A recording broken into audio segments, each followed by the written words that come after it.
우선 미국에 있는 SVB 실리콘밸리 은행이 파산을 했습니다.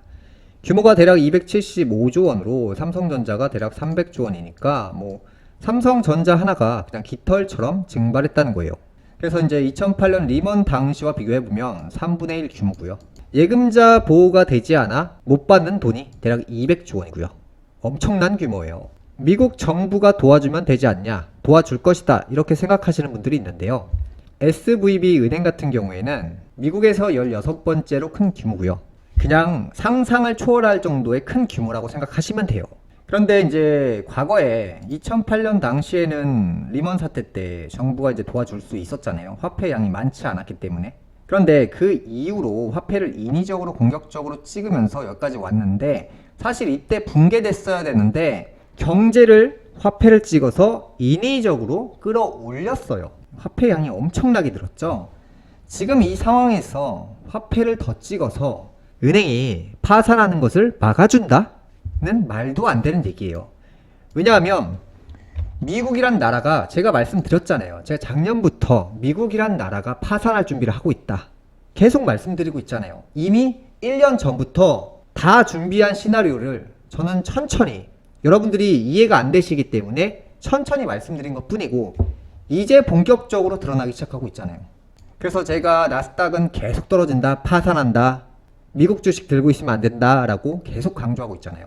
그래서 미국 주식은 현재 단타로 대응하시라고 계속 알려드렸고, 올 상반기부터죠. 지금 미국 정치인들이 계속해서 거짓말하고 있다고 했죠.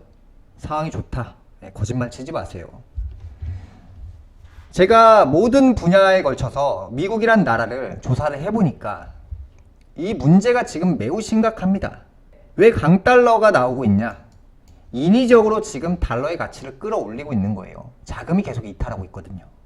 해외 자금들을 모으기 위해서 이 금리를 공격적으로 올리고 있단 말이죠.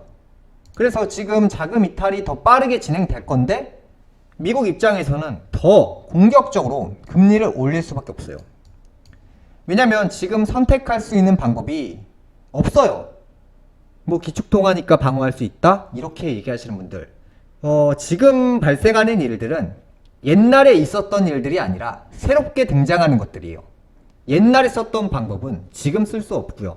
그래서 만약에 금리를 올렸을 때는 기업들과 개인들, 국민들이 연쇄 몰락한다.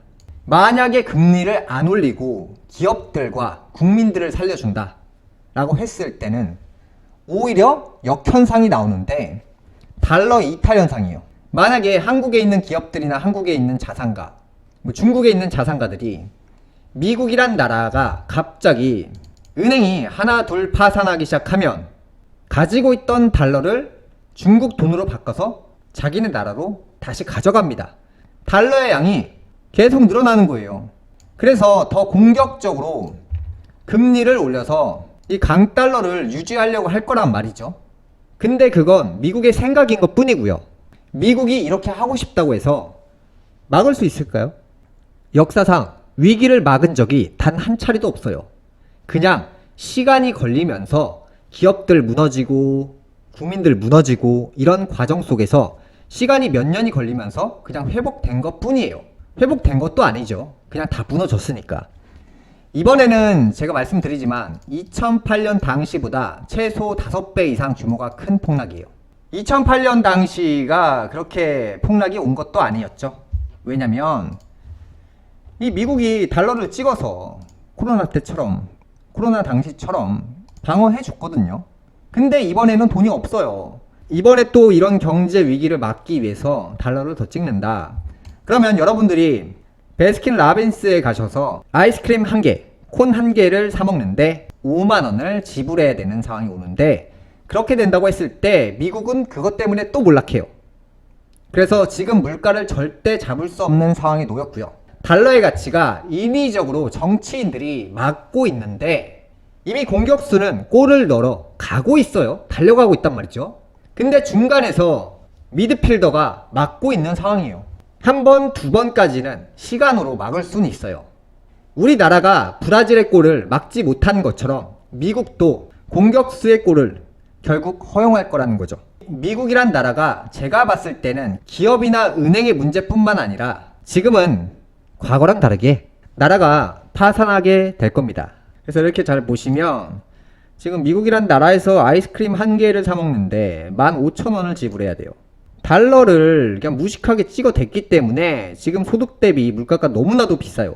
지금 달러의 가치가 1,300원이라는 것을 보지 마세요. 실제 가치는요, 금시세가 이렇게나 올랐어요. 계속 오름세예요. 미국의 달러의 가치, 미국의 신용, 미국이란 나라를 믿고 사실 달러를 보유하는 거잖아요. 예를 들어 이거예요. 여러분들이 신세계 백화점에 가셔서 상품권을 막 삽니다. 근데 갑자기 신세계 백화점이 파산을 한대요. 그럼 어떻게 해요? 그 상품권을 들고 있는 사람이 없어진다는 거예요.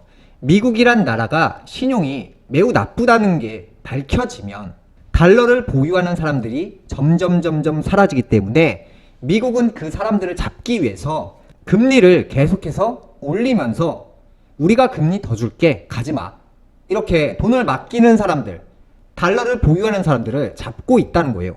이게 그냥 시간차 문제지 결국에는 붕괴될 수밖에 없는 구조라고 말씀드렸죠. 그래서 이제 정치인들이 지금부터는 또 방어를 엄청나게 할 거예요. 거짓말을 치면서. 생각해보세요. A라는 기업이 있습니다. 정말 대형 악재가 있어요. 그럼 어떻게 해요? 바로 공개합니까? 안 합니다. 최대한 은폐하려고 할 거예요. 미국이란 나라가 현재 상황이 이거예요.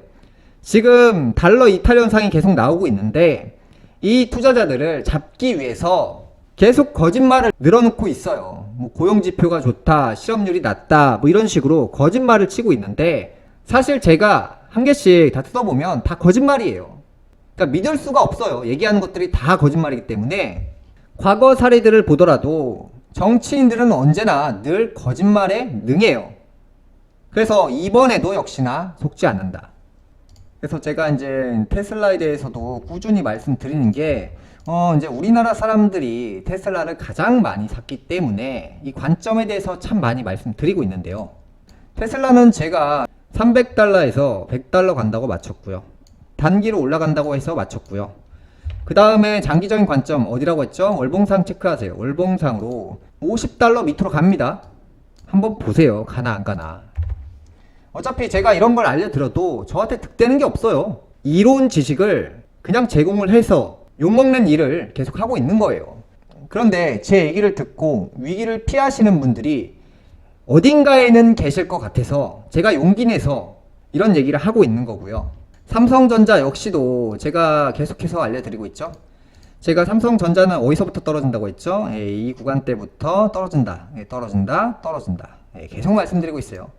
그래서 이제 장기적인 관점으로 봤을 때 이제 3만전자, 4만전자까지도 내려갈 수 있다. 그래서 제가 이제 삼성전자의 폭락에 대해서 말씀드린 지점은 여기서부터기 때문에 뭐 여기서 조금 올라간다고 해서 뭐 크게 연연하지 마시고, 장기적인 투자를 하실 분들은 언제가 바닥일지 그런 관점으로 바닥이 왔을 때 그때 매수를 하세요. 그래서 지금은 제가 삼성전자 매수 타이밍 아니라고 말씀드렸고요.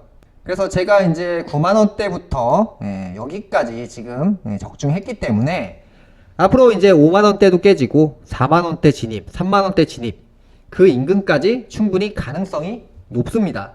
그래서 이제 투자에서 수익이나 손실은 결국에 여러분들의 몫이에요. 제가 이 구간부터 이 구간까지 정보를 계속해서 드리고 있지만 사실 결과적인 책임은 여러분들이 매수하고 매도하시는 거기 때문에 그 부분은 얼마에 매수하고 얼마에 매도할지는 자기 스타일에 맞게 매매하시는 거고요. 제가 큰 그림만 알려드리고 있는 거예요.